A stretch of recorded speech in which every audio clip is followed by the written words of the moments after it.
Tou Bishvat, c'est le nouvel an des arbres fruitiers. Les kabbalistes de Safed, au XVIe siècle, ont conçu un seder de Tou Bishvat, une cérémonie de Tou Bishvat, où nous dégustons des fruits de l'arbre, où nous buvons du vin. Ils expliquent que c'est une manière de réparer le monde. Mais comment répare-t-on le monde en mangeant des fruits et en buvant du vin? Quel est le sens de cette étrange cérémonie? Il faut d'abord réfléchir à ce que signifie un fruit. Dans la catégorie des aliments, le fruit fait partie des aliments qui contiennent du sucre. On en mange en général en dessert. On n'en mange pas pour se nourrir, pour se rassasier. On en mange par plaisir. Et la symbolique du fruit, c'est la symbolique des plaisirs.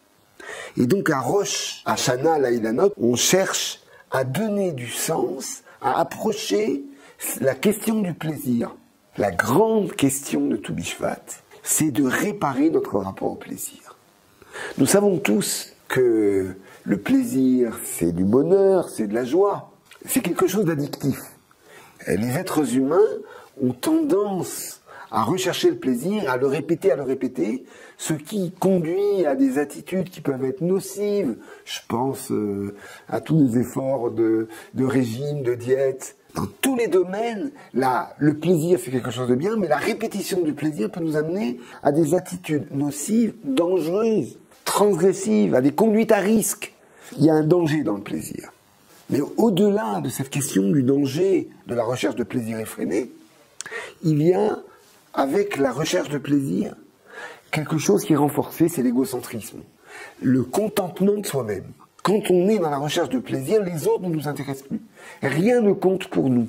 Les grandes questions de solidarité, ou même les grandes questions intellectuelles et spirituelles, ne nous intéressent plus. C'est d'ailleurs la raison pour laquelle, en général, quand les gens entreprennent une recherche de sens intellectuel, spirituel, ils ont tendance à s'éloigner de cette recherche de plaisir. Mais là, on aborde un deuxième danger, auquel nos maîtres sont très sensibles.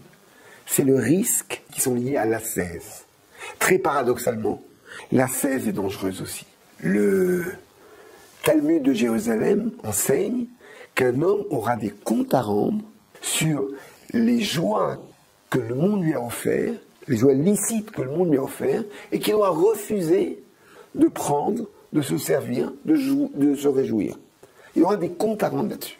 C'est très très dangereux. L'ascèse a un danger. C'est que quelqu'un qui rentre dans une logique d'ascèse, eh bien, il se prive de plaisir, et il a la représentation d'une vie qui n'est pas une vie heureuse. Et alors, il y a tous les dangers de quelqu'un qui se sent frustré, qui se sent privé, qui peut avoir du mal avec le bonheur des autres, qui peut en être jaloux, qui peut aussi avoir envie de rejeter ce monde tel qu'il est. Nos maîtres disent que si Adam et Ève s'étaient réjouis des fruits du jardin pleinement, ils n'auraient pas été tentés par le serpent qui leur proposait le plaisir avec un arbre interdit. Ils auraient dit, on n'en a pas besoin. On est dans un monde créé par le Créateur. Il nous y invite pour y être heureux. Il a certainement ses raisons quand il ne veut pas qu'on prenne de ce fruit-là. Mais comme Adam et Ève ne sont pas allés au bout de cette sérénité, d'une vie harmonieuse, joyeuse, heureuse, il y avait une faille pour la tentation. C'était le créneau du serpent.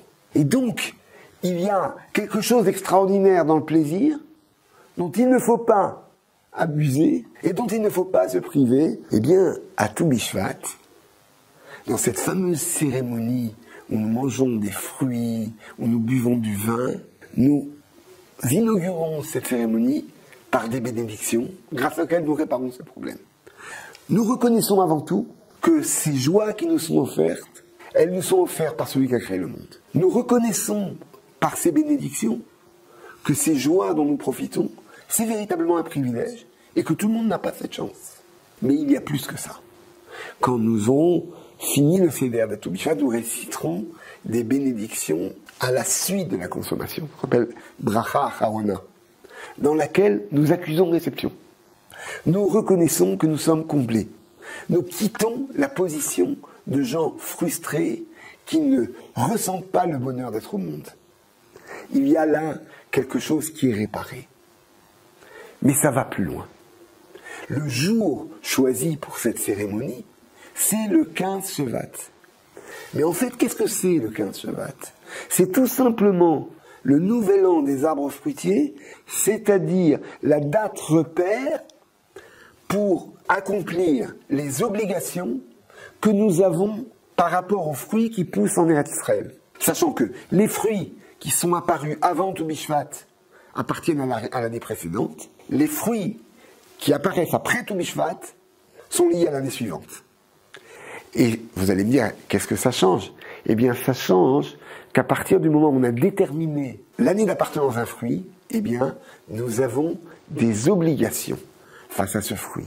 En Eretz Israël, c'est une loi particulière à la terre d'Israël, on appelle la terre sainte. Elle est sainte parce que dans cette terre, il nous est interdit de prendre avant d'avoir donné. Le premier geste de celui qui veut manger des fruits en Eretz Israël, c'est d'abord de s'acquitter de l'obligation de donner, de penser à nos devoirs tels que la Torah le définit, envers la veuve, l'orphelin, le pauvre, l'étranger. Une fois qu'on a réglé ces devoirs, à ce moment-là, nous pouvons consommer des fruits, non pas comme un propriétaire égocentrique, mais comme quelqu'un qui est conscient qu'il gère le patrimoine que le maître du monde lui a donné. Eh bien, voyez, cette cérémonie de Tou Bishvat, elle répare, elle permet de vivre un rapport au plaisir qui ne soit pas égocentrique, qui donne la place aux autres et qui ne nous fasse pas rentrer non plus dans une attitude de l'accumulation, mais dans une joie saine et partagée.